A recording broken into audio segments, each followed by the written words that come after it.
સ્થાનિકના જણાવ્યા પ્રમાણે અરાઉન્ડ 10 વાગે એમને ઇલેક્ટ્રિક શોર્ટ સર્કિટના લીધે ફાયર દેખાણી હતી. પછી એમને પ્રયાસ કર્યા પણ ન થતા એમને ફાયર બ્રિગેડને જાણ કરી અને 10:15 અરાઉન્ડ આપણે પહોંચીને ફાયર ફાઇટિંગ ચાલુ કર્યું છે. પરંતુ લિફ્ટના પેસેજમાં આગ વધારે સ્પ્રેડ થઈ જવાના કારણે હાલ આગ કંટ્રોલમાં છે, પરંતુ પૂઠાની ઉપર સ્ટોરેજ વધારે છે એટલે તે સ્મોક છે, આગ હવે કંટ્રોલમાં લઈ લીધી. ઇલેક્ટ્રિક શોર્ટ સર્કિટના કારણે આગ લાગ્યાનું સ્થાનિક જણાવે છે. હા, ડોમના કારણે અત્યારે કુલિંગ કરવું થોડું મુશ્કેલ થઈ રહ્યું છે, પરંતુ કામ ચાલુ છે, હમણાં કંટ્રોલ થઈ જશે. એક મિની ફાયર ફાઈટર અને 2 બાઉઝર હાલ તૈનાત છે અને હમણાં ટૂંક સમયમાં આગ કંટ્રોલમાં આવી જાય. ના, સ્થાનિકે પ્રયાસ કરેલા હતા પણ પછી એમનાથી ન થતા એમને ફાયર બ્રિગેડને કોલ કરેલ છે. કોઈ જાનહાની થયેલ નથી. અમારા એક ફાયરમેનને ઉપરથી પોપડું પડ્યાથી થોડું વાગેલ છે, જેને હાલ હોસ્પિટલાઇઝ કરેલ છે અને હમણાં લગભગ અડધી કલાકમાં રિલીઝ થઈ જશે.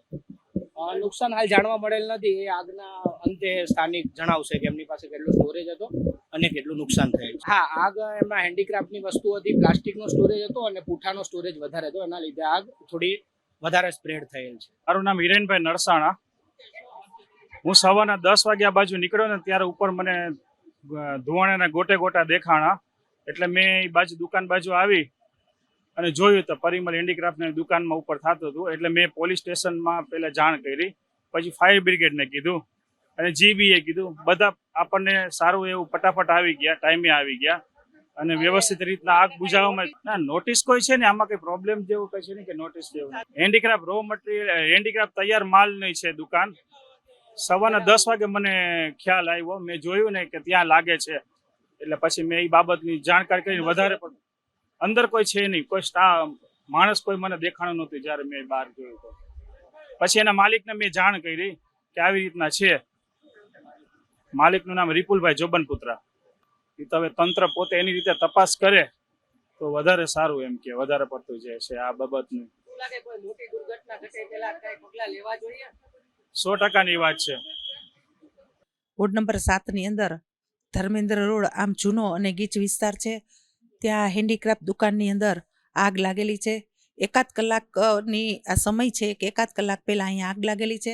તાત્કાલિક ધોરણે જાણ થતાં અમારા ફાયર ફાઇટર બધા નીકળી ગયા છે અને આગને બુઝાવવા માટે થઈને કર્મચારીઓ પણ સખત ઝુંબેશની સાથે ત્યાં પહોંચી ગયા છે. આમ તપાસ પણ કરવામાં આવશે કે ત્યાં કોઈ ફાયર સુવિધા મૂકેલી છે કે નહીં. જ્યાં આવા ગેરકાયદેસર ડોમ ખડકી દેવામાં આવ્યા છે તે ડોમને દૂર કરવામાં આવશે.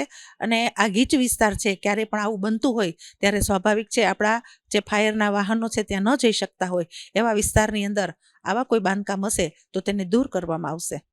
ડોમ ખડકેલા છે અને ગીચ વિસ્તારની અંદર જ્યારે આ ડોમ ખડકેલા હોય તેને મહાનગરપાલિકા દ્વારા દૂર કરવામાં આવશે.